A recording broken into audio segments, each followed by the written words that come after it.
There are no checks and balances on Donald Trump. The Republican-controlled Congress, they've surrendered. The Supreme Court has turned itself into a lapdog. The Tesla bailout is coming. If and when the company tanks, Donald Trump will give Elon Musk the value of that company from your tax dollar. Donald Trump has been pro-terrorist for a long time, for decades actually. He didn't do much about it his first term in office. But this time he has started a trade war using tariffs. And we are at odds or at war with 180 of our trading partners. So 180 countries out of 208 recognized countries by the United Nations. To me, it makes absolutely no sense to take on a trade war with your allies and many of your adversaries. The notable exception is Russia. We're not having a trade war with Russia, but that's a whole different discussion. So I don't think that this is going to end well for America. I don't think any nation should be at war with 100 other nations at the same time. And we have seen the stock market began its tanking, and I mean tanking big, dropping 1,000 to 2,000 points in the last week since the war has started. So I think sooner or later, when there's enough value, enough trillions of dollars have been lost on the stock markets in America, and when rich people feel the pain, then somebody will shake Donald Trump to his senses. For all practical purposes, and young people don't remember this, but people my age do. There was a cult leader named Jim Jones. He had a bunch of followers. He was down in Guyana, a little Caribbean country. Those people got to the point where they followed him without question. A lot of them were Americans, but they were from other places too. And he had them in a trance. They would do anything he said do. And finally, he told them to drink some Kool-Aid, which was laced with poison. And so they did, and they died. All of them except a couple of them. I think America, with this trade war now, I think this is our Jim Jones moment. And it's going to be interesting to see how many, corporations, how many major investors drink Donald Trump's trade war Kool-Aid.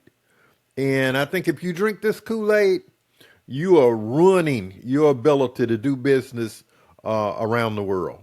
I think it will backfire. And I think people are going to lose a lot of money on the stock market. And maybe that's what it takes to put checks and balances on Donald Trump. Because right now, there are no checks and balances on Donald Trump. The Republican-controlled Congress is they've surrendered their role. The Supreme Court has turned itself into a lapdog for Donald Trump. So it's crazy. I would not follow him to the bathroom because I don't think he knows what he's doing now. His whole presidency for the first 100 days has been all about retribution and war. And it's not going to end well. Our economy is very complex, and manufacturing is complex now. You take an automobile, the wire harnesses behind the dashboard, of any car. Those things are made in Mexico. Engines are made in Canada. Wheel assemblies are made somewhere else. And so you buy a car, it may be an American brand. It could be a Ford, Chevrolet, or something like that. But the major component parts of that car are made from places all over the world. Chips that run the electrical system come out of Taiwan. And the same thing is true about airplanes. And the same thing is true about boats. And the same thing is true about microwave ovens. It's true about air conditioning units. Parts come from all over the world. So when you tax through a tariff, and tariff is nothing but a tax. When you tax all of these parts that come in, somebody's got to price that. Okay, it went up 25% or 34% for this part. All that's going to be passed along to the consumer, and it's just that is the wrong approach right now.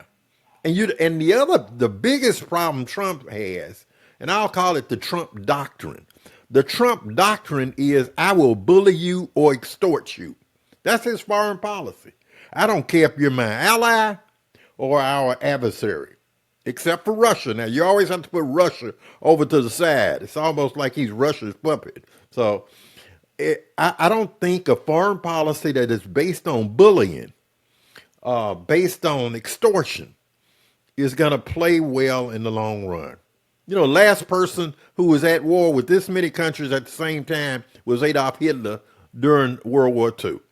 And we know how that turned out. So this is like tariffs on steroids and world war. This is actually a world trade war initiated on an unprovoked basis by the United States. And it's not going to do anything. The one chance Trump had to really return manufacturing to the United States to the extent it could return was when he had in his first term massive, massive tax cuts for corporations. And I don't have a problem with tax cuts for corporations, but I would have linked your ability to take that tax cut, whether you're Apple or whoever's running around the world, operating around the world. I would link your ability to take that massive tax cut to you bringing the jobs back first. Bring the manufacturing back first, then you can get your tax cut. Because all those companies did. They took the tax cut. It improved their balance sheets. It looked like they were more profitable, and they were not. They didn't do anything to increase revenues. They just got a break because they paid less taxes.